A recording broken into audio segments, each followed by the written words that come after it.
Awesome. Okay, so networking is one of my favorite topics, and I love to break this down for students and recent alums and kind of take a bunch of myths out of it because it can be a little scary. So first of all, I want to just say that a simple hello could lead to a million things.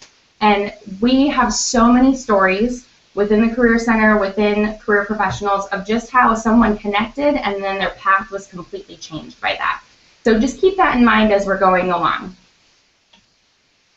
So first, we want to debunk some networking myths. When you think about a good networker, what do you think of? You maybe think of some stereotypes that have to do with networking. You might think of a person that is extremely extroverted and outgoing. They might talk about themselves a lot. Maybe they're smooth or sly, or maybe even sales-like and not in a good way. They might come across as inauthentic. And we're here to break down that stereotype of networking and express that everyone can be good networkers in a way that feels authentic and normal to them. Okay, so ready to break down some myths. Myth number 1, networking is all about making as many contacts as possible. And we're actually here to say that it's really about developing genuine relationships that last over time with people, that you can help each other out over time. And let's think about quality over quantity. Okay, so myth number 2, networking is about who you know. And for those of you who don't know, those are Rolodexes. That's what we used beforehand. Not me, because I'm a millennial, but that's what they used beforehand. And oh my gosh. So it's not about necessarily who you know. It's actually about who knows you. It's about building rapport with people so that they know and trust you. A parent contact of mine always says, people want to hire who they know, like, and trust. Networking is about becoming that person that they know, like, and trust, and we'll show you how. Okay, myth number 3, it's all about you. Back to that stereotype of the person that just talks about themselves. It's not about selling yourself like sometimes we think. It's no fun to listen to someone that talks on and on and on about themselves. It's kind of annoying, actually.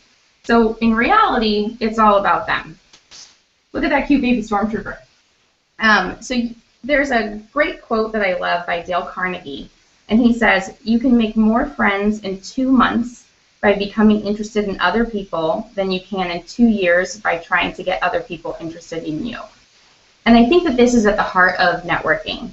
You need to ask great questions of other people, show a genuine curiosity, listen to them. Networking is, a majority of it is listening, asking good questions and then listening to their responses. And it makes people feel good and flattered to have someone listen to them and take true curiosity in their work. Okay, so we're going to talk about why networking. Why should you network?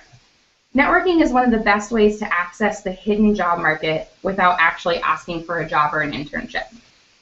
Okay, so then that might lead to the next question. What is the hidden job market?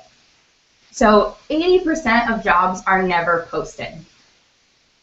Think about that for a second. 80% of jobs are never posted. They're actually earned through networking and experiential learning. So an internship turning into a job, or that kind of experiential learning, and networking as well. So think about that means the job postings that you're looking at out there are only 20% of the jobs that are actually available.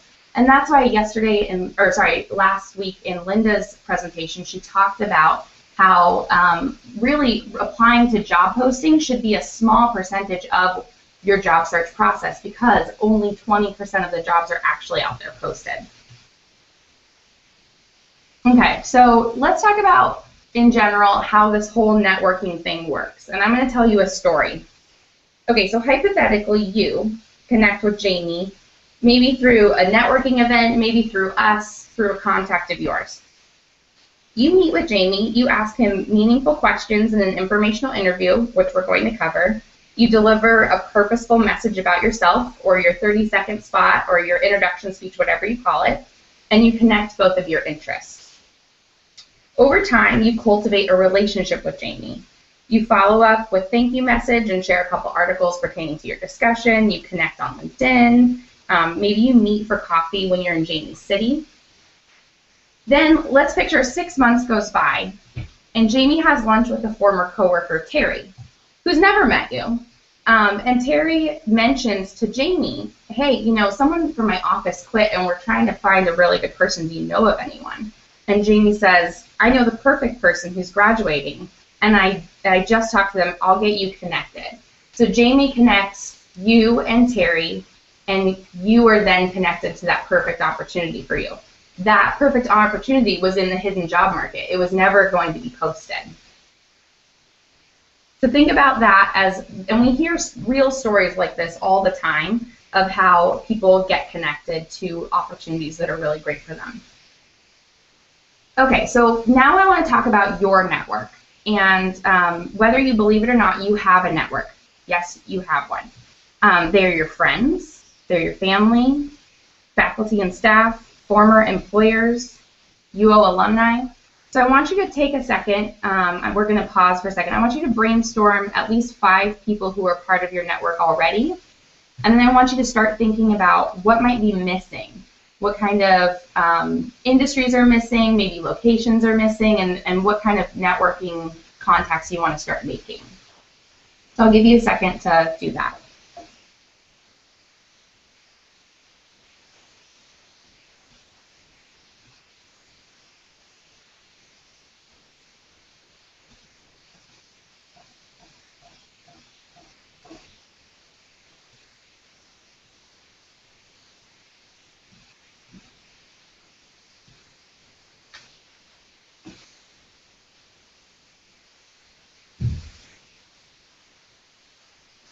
Okay, and I know that might not be enough time, but you can continue thinking about this as we go. So now that you've thought a little bit about your network, then let's bring this back to you. And we want to talk about introducing yourself. Because yes, it is, even though it's all about them, as I said earlier, they still need to know stuff about you if you want them to truly know who you are. And if you're connecting with someone and they're networking correctly as well, they're going to ask you questions as well. So it's really important to have a 30-second spot or an introduction speech or an elevator pitch, whatever you want to call it, prepared. It's a great tool to promote yourself and prepare for in-person interactions with professionals you're hoping to connect with. Think of networking events, career fairs, informational interviews. An introduction speech or an elevator pitch is a concise, strategic, and practiced description about yourself that communicates crucial things you want professionals to know about you in a short amount of time. So it got the name elevator pitch because of, think about the time that you're just in an elevator with someone and you want to talk to them really quick. They might be someone that's really important, and you only have about 30 seconds to make a good impression on them.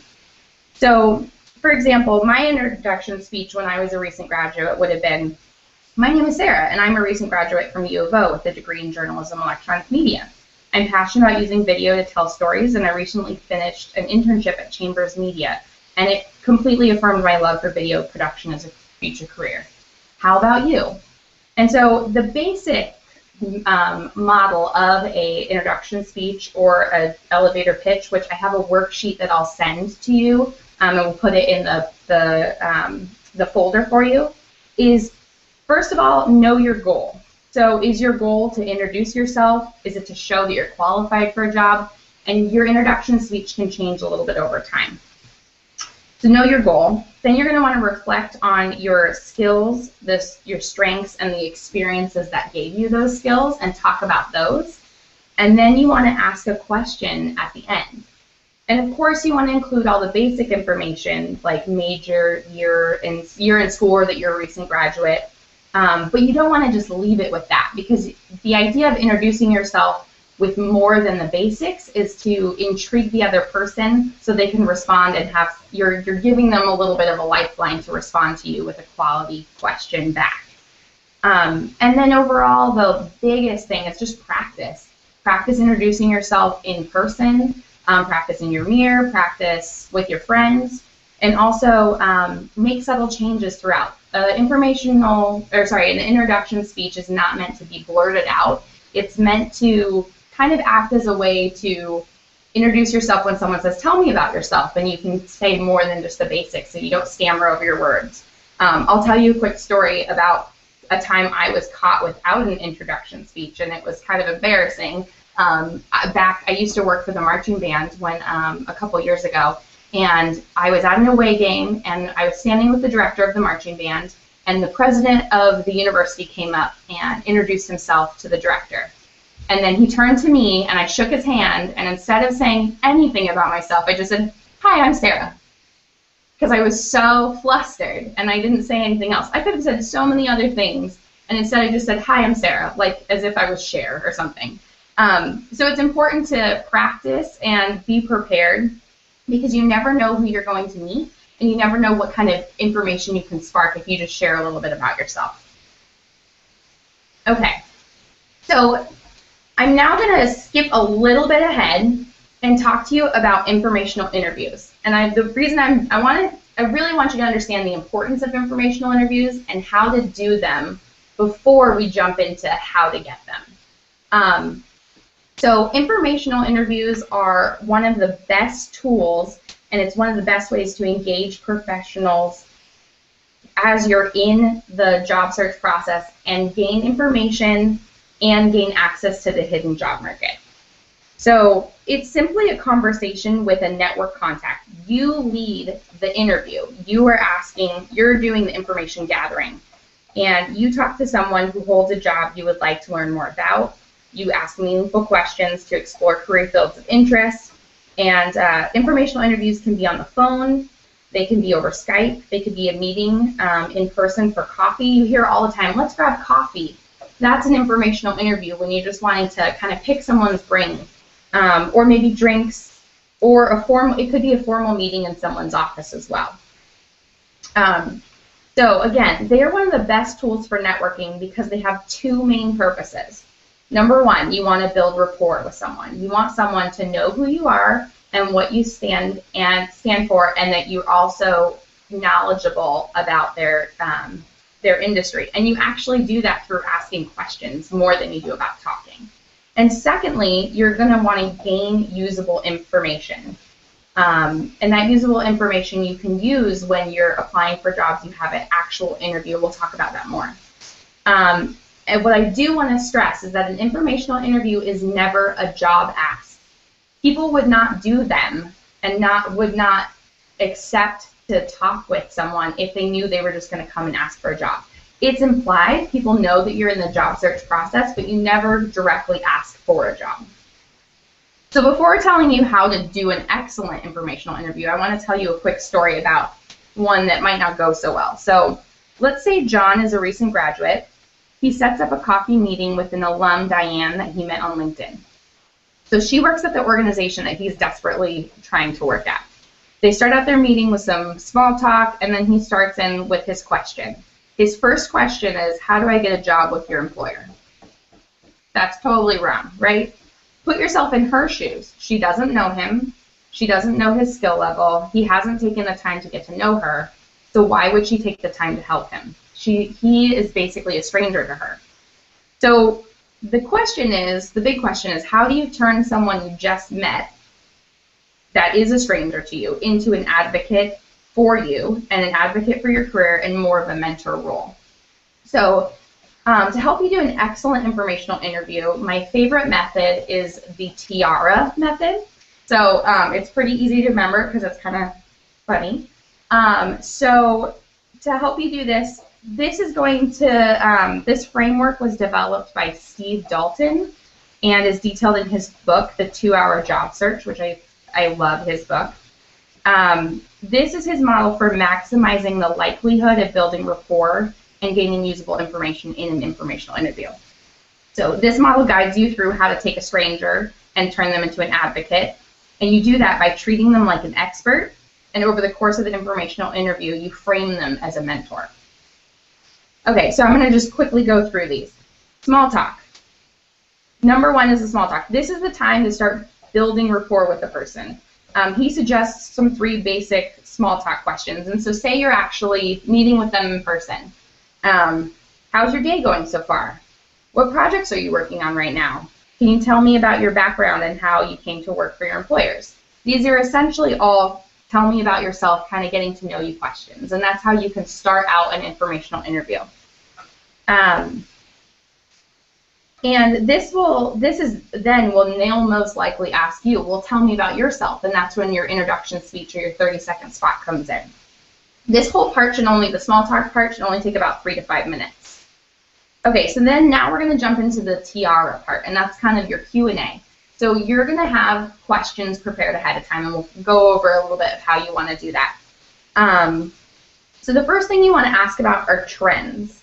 A good question is, what trends are most impacting your business right now? And it's a great way to open the interview, and it allows them to feel smart. And you can also show some knowledge by stating, in my research, I've learned that trend X is affecting the businesses in this field. Are you seeing a similar trend? So it's helping you build more rapport, and it's elevating them as an expert. The second thing you want to do is an insights. So what is the best lessons you've learned on the job? Insights are slightly more personal about their feelings and about their work. So I'll have some list of questions provided for you, and you can see what we're talking about. Advice, if you were me, what would you be doing right now to maximize your chance of breaking into this industry? This is the time when you try to reframe the contact into a mentor rather than an expert and ask questions that require them to put themselves in your shoes. So you're basically asking questions that makes them feel empathetic towards and think back to, when I was first starting out or when I was in college. Those kinds of questions that get them to really empathize with your situation. And then we get to resources. So a good example of a question is, what resources would you recommend for someone in my situation? So Dalton, in his book, describes that this is a pivotal question for 2 reasons. This resource question. He says that this is all advice that you can take and use and adapt to what feels authentic to you. So with that question, what resources would you recommend for someone in my situation? It's a pivotal question because what you mean by resources is purposefully vague, and it gives them an opportunity to offer you help in the way they want to. So at this point, they might jump in and offer you resources that might actually be human resources, and I'm using air quotes. It might be actually potentially connecting you with someone with hiring capacity, or someone that is in a better position to help you out. But you could also mean resources such as non-human resources. So if they do ask you to clarify, then you can ask about non-human resources such as websites, blogs, news sources, professional associations they belong to, resources in that nature. So again, this is for you if you want to do this, that you can ask it a little vague, and that allows them the opportunity to offer advice without you, offer resources that are human capacity without you actually asking for them. The second reason you should always ask this question is that it gives you a reason to authentically follow up. So if they tell you about a resource and then you check it out, you can then email them later and tell them that you checked it out, you saw that blog, you saw that professional association, and some things that have how it helped you or your takeaways from it. So it's a really great way to build into the questioning an authentic reason to follow up, because when we get to follow up and we talk about that, sometimes it can feel a little awkward to follow up and be like, hey, how's it going, when you don't have anything else to really say. So that's about resources. And then assignments. This is a great way that you can talk about and get some of the most insights from the Q&A session. So a common question would be, which projects are most common or important in your work? And this is the part that you will gain the most usable information, because asking these types of questions can lead you to understand the high value work that's underway right now that they're working on. And it helps you speak the lingo of the industry and can help you answer in an interview or a cover letter the question of, what sort of work could you be doing for us right now? So that assignment part really helps. Getting those insights from them about what they're working on can really help you picture yourself in that role. And if you're speaking with someone that's higher up than what an entry-level role would be, you could ask them what kind of entry-level assignments are going on right now as well. And a good point is that if you're running out of time, you can cut this assignment section and skip to the next steps, just in case you're running out of time. So let's now talk about the last step as next step. So when you're wrapping up the interview, you always want to thank them for their time and for the interview and taking their time out of their day to do this with you. And then if you feel appropriate, ask if they have anyone else ask if they have anyone else that they would be willing to connect you with. And then discuss your next steps. So say specifically, I'm going to check out that resource that you provided for me. Or if they had asked you at some point to send your resume, because sometimes that'll happen, you could say, I'm going to follow up with my resume, and sometimes offer a resume in this kind of next steps wrapping up. Say, I would love to send you my resume. And then lastly, ask the best way to stay connected with them. So is it LinkedIn? Is it email? Maybe they're big on Twitter. So ask the best way to stay connected with them. And then tell them that you'll keep them posted on your job search process and follow up. So some additional tips for doing an informational interview. In his book, The 2-Hour Job Search, Dalton really recommends throughout the entire interview process that you're doing that you really follow their energy. So if they talk about their hobbies, talk about yours. If they sum up their career in 30 seconds and are really short, keep your answers really short as well. Do at least 15 minutes of research before you meet with them. Research the company, look them up on LinkedIn. It's not going to seem creepy. They are going to feel like you're prepared and that you do your research, and it says more about you that you came prepared to an informational interview than if you didn't. And then you can actually have some really good questions to ask the more research you do. But you only need to do about 15 to 20 minutes of research. It doesn't need to be more than that because you can ask some good questions. Write out your questions ahead of time on a notepad. So go prepared with questions. And then take notes by hand. Do not bring your laptop. Do not be on your phone. Be connecting one-on-one with them and be taking notes because it shows that you're paying attention and you value what they have to say. If you're meeting in person, dress professionally and bring a copy of your resume just in case they ask. And the biggest thing is remember this is not a job ask. While an informational interview can be a valuable part of the job search, do not ask for a job when conducting one. In order to be effective, it must be clear that you are there to learn information about the career field, their organization, about resources they have to offer, not to ask for a job. Okay, and then after the informational interview, I cannot stress enough how important it is to follow up. They have spent some time with you, and if you have gone through the tiara method, you've really elevated them from, you have the ability to elevate them from a stranger to a mentor. And a mentor kind of role says that they feel like they've invested some time in you. And so following up is extremely important. Send a thank you note. Send them an email at least saying thank you. If you want to go above and beyond, which I love doing, especially if there's someone of an older generation than you, send them a personal card. I cannot even tell you how many thank you cards I have on my bookshelf from students or parents or whomever that have sent me thank you cards, and I think about them every time I see them. I display them on my bookshelf. So a thank you card is really awesome, and you can easily, by getting their business card, have their address and send them a thank you note. Connect on social media, so whether that's LinkedIn, as Linda has been saying over and over, send them a LinkedIn message with a personal message. And this should be in addition to sending them an email thank you or a card. It shouldn't be in substitution. You really want to thank them for their time. And also when you do say thank you, tell them what are some of the biggest takeaways that you had. That really makes them feel good about their advice that they've given you. Twitter, you can follow up on Twitter if you both use Twitter for professional or career-related activities. If they have a professional blog, start following their blog, comment on interesting posts. And then over time, share information with them. So no more than about once a month, but if you find an interesting article, you can send it to them and say, hey, I saw this and this was exactly what we were talking about in the time that we connected.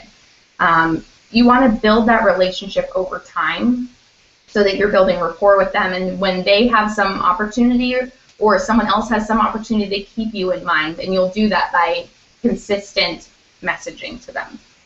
And then lastly, keep them informed of major career or job advancement changes and thank them for the role that they played. So if you had an informational interview and they connected you with someone that ended up hiring you, email them and tell them that you got that position and thank them for the role that they played in that you couldn't have done it without them. And that will make them feel good about it, and they'll also close the loop that to show how their efforts went into it, and they'll be more likely to help you in the future. So now that you have an understanding of how an informational interview can be so important, let's talk about how you can get informational interviews. So when you say you meet someone, you can meet them on LinkedIn, you could meet them in person, they could be a referral. You want to send out an introduction email, and this is a great it's a great template for that. So you want to keep your email really short, and I cannot stress that enough. This is just the start of a conversation. You do not need to tell them your whole story. You are going to be having a conversation, and that's what you're requesting in the future. So, and you also, people don't read emails, we know that, and so you want to keep it short and to the point so that they're more likely to respond. First, start out with a greeting, such as, dear, hello, good morning. Can't stress that enough. This is not texting. We still want to have some professional email etiquette. Include some basics and introduce yourself, and highlight relevant strengths, skills, and experiences that help you connect with the professional. Point out the reasons why you are interested in connecting with them and what you would like to learn from them. This way they have an understanding of why you're contacting them.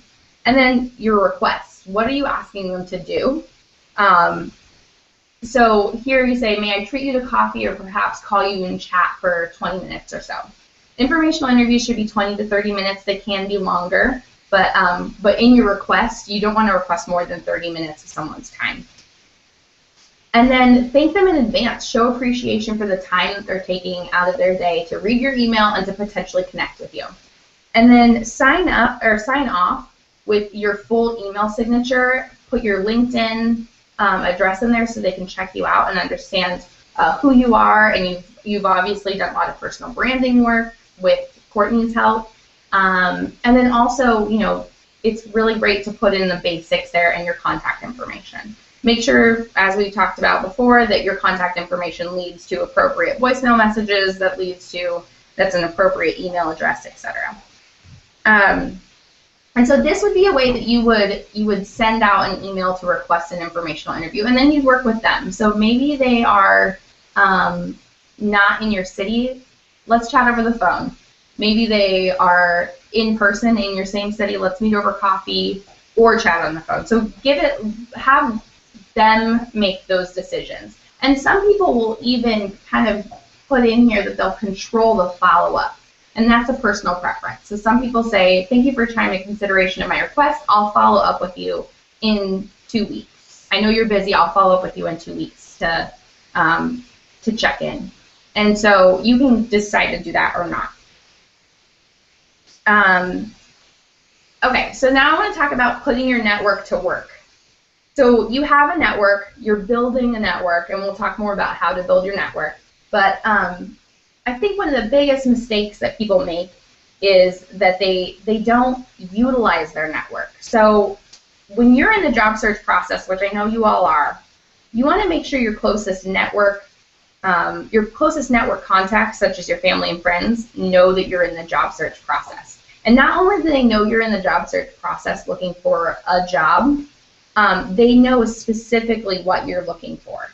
And so you can email your aunt and ask her, hey, I'm looking for I'm in the job search process. I just recently graduated. I'm looking for work in these fields, in this type of work. Please keep me in mind if you know of anyone, or do you know anyone I should connect with?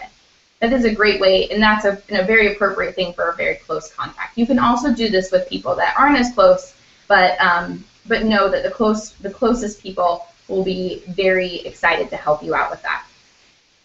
And then another thing that you can do is write out your contacts, all the contacts that you have, or you can use LinkedIn to track them, and write out how they may be of help. So maybe this person has a lot of contacts, and they might be able to introduce you to people in their field, in your field. They might be able to review your resume. They might be able to give you critical advice, and then ask them for help. So then send out those emails or make those phone calls and ask for help. The job search process, you do not have to do it alone. And that's part of the reasoning for creating these groups, is that you're not alone. Everyone goes through this, and so you can empower your network. And the other thing I would say is that when you are in the job search process and you are talking with your network, it's very, very important to be specific with your network. So what I was saying about telling them what you're looking for and what kind of field you want and what kind of job titles you want, because that empowers your network to help to think critically. Because no one is going to say, oh, this person's looking for a job, I'm going to introduce them to my entire network in the Bay Area. No one's going to do that. So the more specific you are, the better return you're going to get out of your network. Okay, and then let's discuss now growing your network. So, like I said, ask your network to introduce you to people. And follow up with them. And when someone does introduce you, make sure you follow up, because if you don't follow up with a person that someone introduces you to, you can lose that network contact, because they might not introduce you to other people again if you're not following up. You can attend networking events and career fairs. Linda has a lot of networking events up in Portland. There's a lot of networking events that James is going to be talking about more. So that's a great way to meet people and grow your network. And when you do meet people in a networking situation, you can ask for those informational interviews, ask for those coffee chats if you don't have a chance to talk to them in full detail at the event. You could join professional associations and attend professional conferences and workshops in your desired field. This is also a really great way to meet good quality contacts. And lastly, you can tap into the UO Alumni Network in person, which James is going to go over, or on LinkedIn. So James is going to go over all of the great benefits for tapping into U of O alumni and fellow ducks. And then my last bit of advice that I want to leave you with is actually my favorite quote by Maya Angelou. And she says, "I've learned that people will forget what you've said, people will forget what you did, but people will never forget how you made them feel." I think this is really the center of authentic networking, is that by you asking meaningful questions and really showing people that you are curious about what they do, this is how you are going to be unforgettable, is because you've made them feel like an expert, you've made them feel like they have opinions and advice to share, and they will think so fondly of you. It doesn't matter if you mistype something. In general, if you can make them feel really great, then they'll remember you. So I'm going to now switch over to stop sharing that, and there I am again. And I'm going to switch over to James now. And let's see, we've been having a little bit of PowerPoint issues, so we'll hopefully get this all squared away. And James is going to talk about the UO Alumni Association. Take it away, James. Thank you so much, Sarah. And just as I'm getting warmed up, Sarah, please let me know if I am difficult to hear or if you're not able to see what I'm trying to show. You're great. Thank you. As Sarah mentioned, we had the best of plans that worked up until about 30 minutes before this presentation, and then now we're having to punt. But As I get started, as Sarah mentioned, I'm James Chang. I'm director of the Duck Career Network here on campus at the U of O Alumni Association, and I'm speaking to you from the Ford Alumni Center. It's great to have a chance to talk with you all. I was just looking at the calendar and realized that spring graduation was just 1 month away. Whether you can believe that or not. Again, congratulations on a job well done, on a huge accomplishment.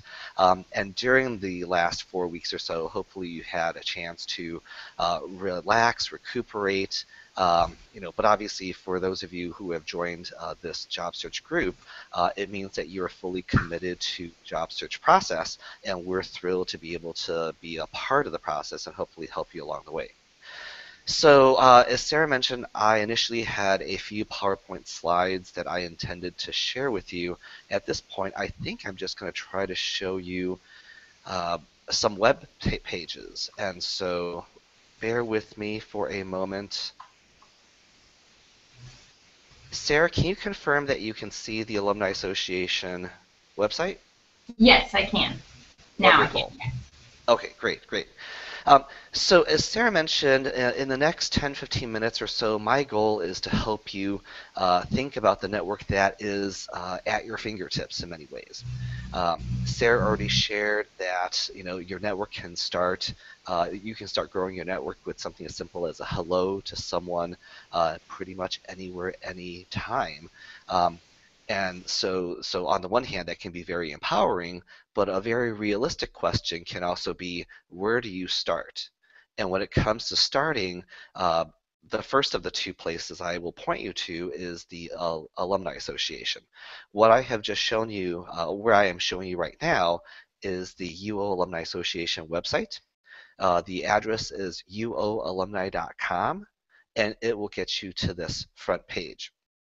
The reason I want to point out the Alumni Association is that we exist to help ducks stay connected, to stay connected with each other, to stay connected with the University of Oregon.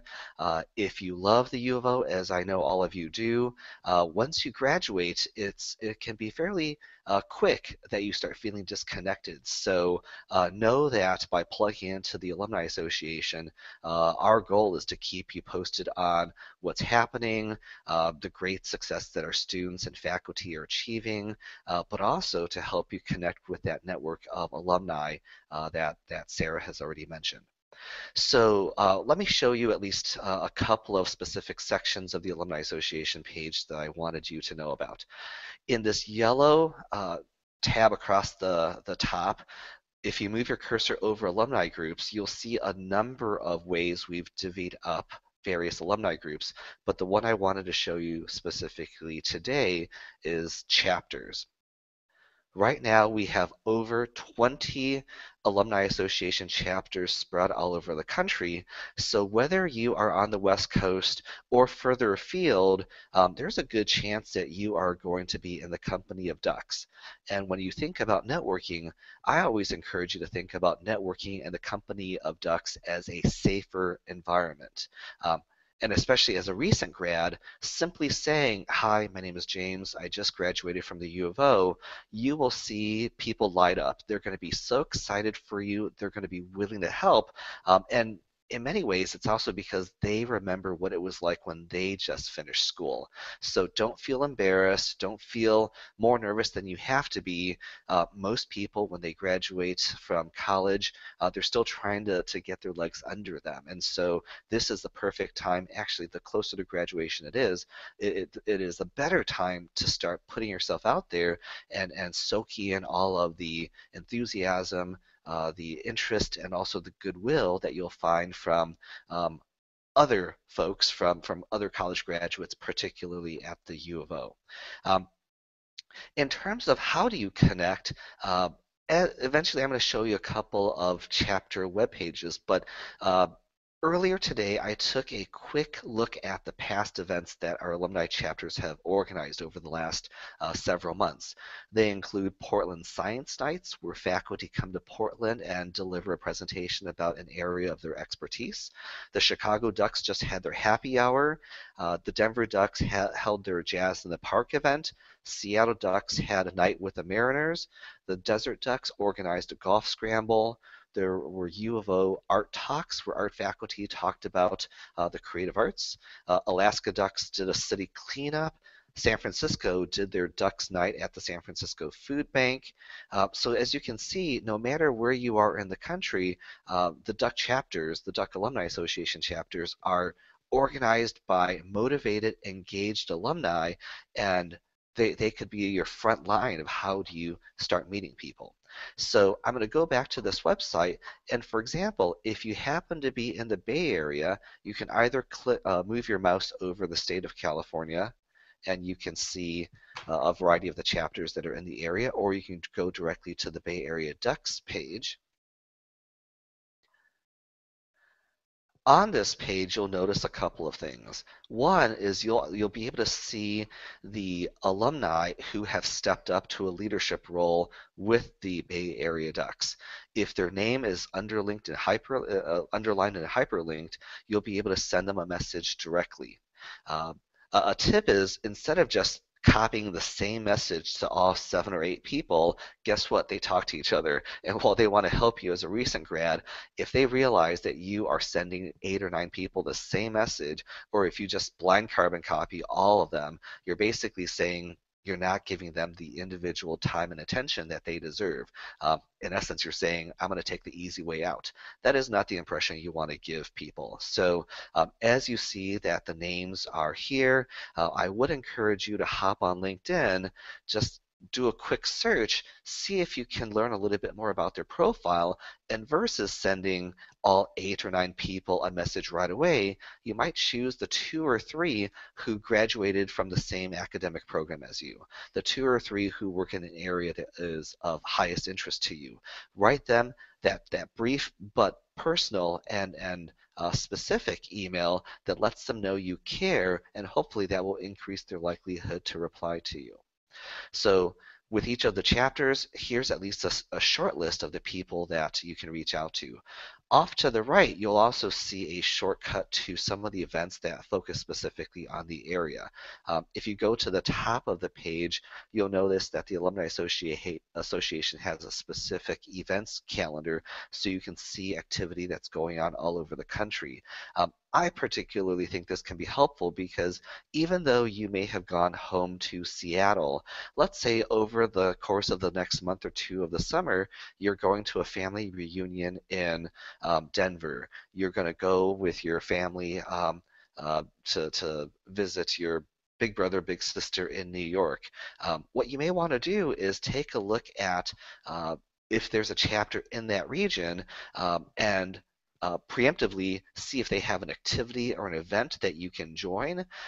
If there is, fantastic. If not, no big deal. On the other hand, you can also see who the officers are of those chapters, and 2 or 3 or 4 weeks before you arrive, sending them a message to say, I will be visiting town for a week. I would love to meet you for a cup of coffee.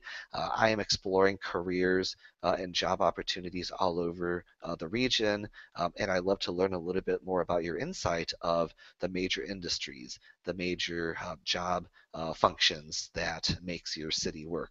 These may be reasons for them to gladly meet with you, and even though you're in the midst of fun family vacation, you can also be taking a step towards your future career success. The last point I want to make on the chapters is that on each of these pages, you will see their social media links. These are an additional way for you to stay connected. If you're in Portland, but you know you want to move to the Orange County or Los Angeles area, go to the Facebook pages of those chapters. Sign up to follow the tweets of those areas, and this way it'll keep you in the know. In addition, you can see who is making those posts. Where are they having those activities? And when you see things that are of interest, reach out to those organizing individuals and once again authentically genuinely, you will be able to make connections with people that you specifically care about. Okay? So that's a quick overview of the chapter structure within the Alumni Association. The program that I specifically oversee is called the Duck Career Network. And in the upper yellow bar, again, if you move your cursor over the connect word, you'll see that Duck Career Network shows up. Click on that link, and that will take you to my page in particular. And this also summarizes the career-related events off to the right. I will point out that while our website is mobile friendly, I tend to recommend people use the desktop version just because you're able to see most everything. Once you start shrinking the screen to tablet or even smartphone view, some of the columns disappear, so it can be a little bit confusing. What I want to point out here specifically is if you scroll to the middle part of the page, excuse me, you can see that we've organized the website in a couple of different areas, but the one I wanted to emphasize is the Alumni Insight and Advice section. There's also a shortcut on the side. As you are exploring career paths, as you're trying to find contacts, under Alumni Insight and Advice, you will notice that we have a collection of career profiles as well as career blogs for you to see. With career profiles, these are individuals that we have interviewed to share a nugget of their career journey, what they have learned, in this case, looking at Dr. Allen, what it was like to be to have a full career in medicine. With Jen Yaris, we learn about her work in social justice. With Chris, forgetting his full name, but with Chris, I think it's Sullivan, learning about work in the Chicago area. So before you even have to do an information interview, you can learn the background of some very interesting and accomplished ducks. And if you like, if you wanted to reach out to these people individually, what more of an ego stroke can you give them than to say, I read your career profile, it really piqued my interest, and I would love to learn more. So that's how you can use these career profiles. If you go back to the Insight and Advice page, you can also take a look at the Alumni Career Blog section. This is where we have requested contributions in the voice of alumni for them to share insight and advice about whatever they have to offer. Our current contributors include Terry Sitterman, who is an executive coach and works with CEOs, Humberto Chacon, who has had a full career in human resources, talent management, recruiting in the Silicon Valley area. And you will see that Humberto in particular has been really dedicated to share monthly blogs to give you insight among anything from emotional intelligence to networking to overcoming mental barriers. So I hope you can see that there is a community of ducks who want to help other ducks, and especially as a recent graduate, you are you are definitely one of the alumni that people would love to support however they can. And it goes back to what Sarah mentioned earlier. The more research you do, the more focused you can be as you engage these alumni, the easier it is for them to direct you, to help you, to refer you to other people. Okay, so at this point, let me switch over to LinkedIn because there's a treasure trove of information in LinkedIn, and I want you to look at it as a tool, but also as a resource that you can data mine. Sarah, can you just confirm that you can see my LinkedIn page right now? And Sarah, you might be muted. I can confirm that I can see your page. It's Linda. Oh, thank you, Linda. Sure. Great, thank you. So you can see that, for those of you who have used LinkedIn, what you are seeing is the page I arrive on when I first log into LinkedIn. LinkedIn, there are two specific sections I want to show you today, and these will help you learn who U of O alumni are and also eventually how you can connect with them fairly easily. The first resource I want to point out is the U of O education page within LinkedIn.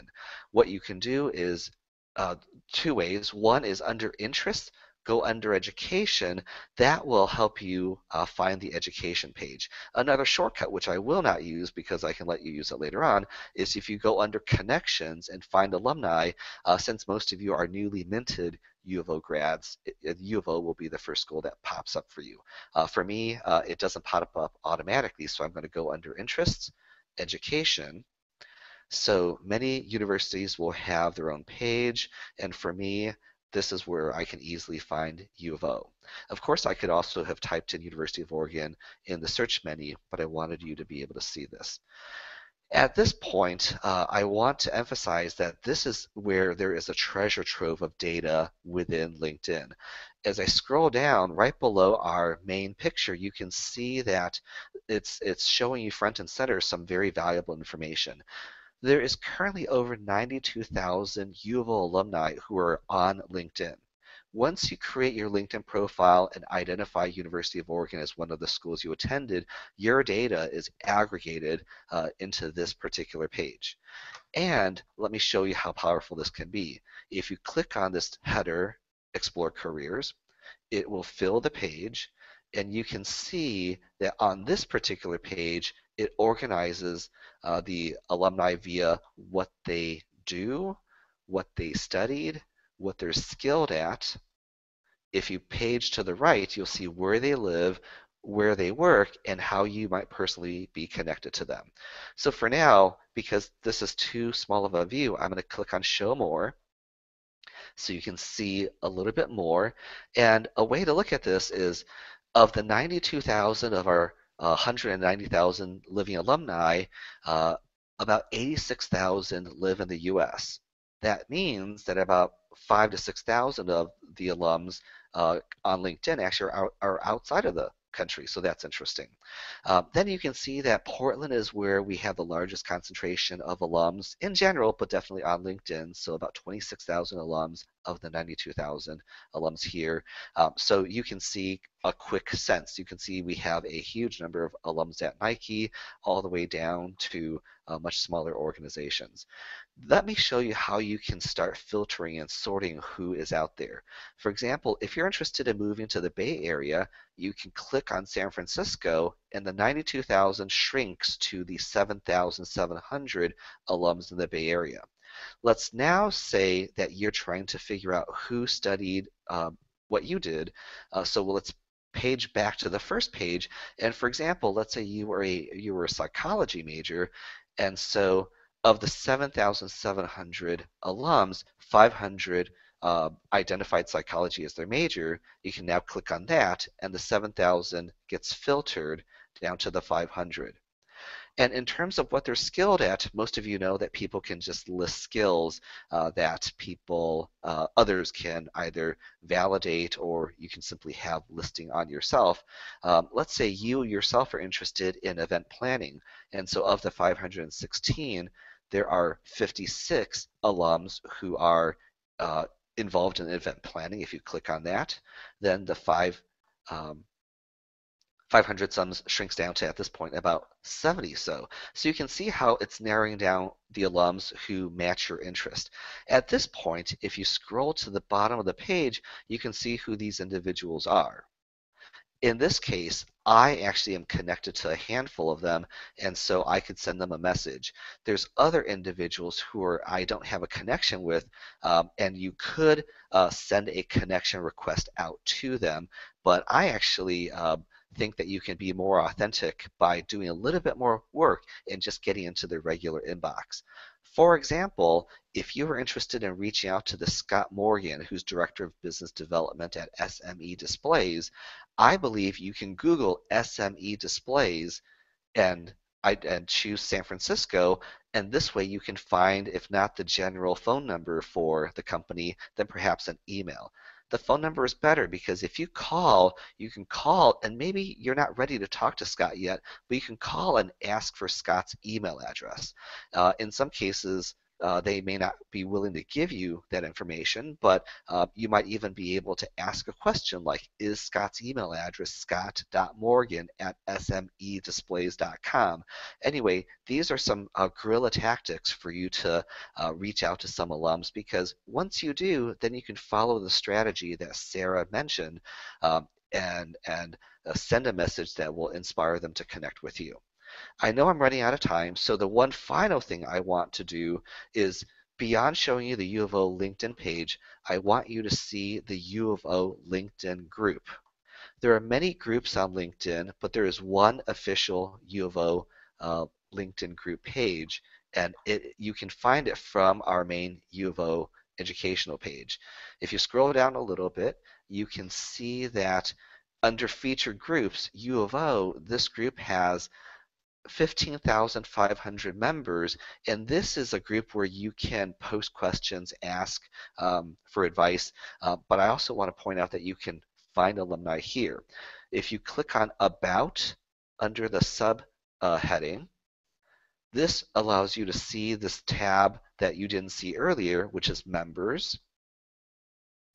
And when you click on Members, you will find that in addition to seeing that there's 19,500 alumni, you can start doing searches that will filter down the alumni of your choice. So let's put in Seattle and then psychology and see what happens. The 19,000 now should shrink down to 139. So these are alums who somewhere in their profile have Seattle and psychology. And the main reason I want to show this to you is for those individuals you do not know, and I'm going to actually, you can see on some of these pages, actually on most of these pages, the ones who I am not connected to, LinkedIn normally would not allow me to send them a message directly, except now, because we're in the same group, if I wanted to reach out to Emily Kirsten and ask her for that information interview, I can choose the send message field and send a message that she will receive via the email that's associated with her LinkedIn profile. I know I've gone pretty quickly, but I also know that you can go back to watch the recording of this video to catch up on anything that you didn't learn the first time. I know I went very quickly, but I hope you know that there is a treasure trove of resources on LinkedIn. You have a community of ducks that you can access through the U of O Alumni Association. And my final point is, for those of you who just graduated and purchased the graduation package of cap and gown, that includes a one-year membership in the U of O Alumni Association. So this is your year to test us out, learn what we're all about. Hopefully you'll realize we can be a great tool to help you stay connected with the U of O, so that in the coming years you remain a member. The last thing I want to mention is, as a recent grad, within the first 4 years of school, your membership rates are drastically discounted. So check out those membership rates, because in some ways, especially with a life membership, it's half off. You're not going to get a deal as good as that ever again. So with that, it's been a pleasure talking with you. I wish you much success. Congratulations.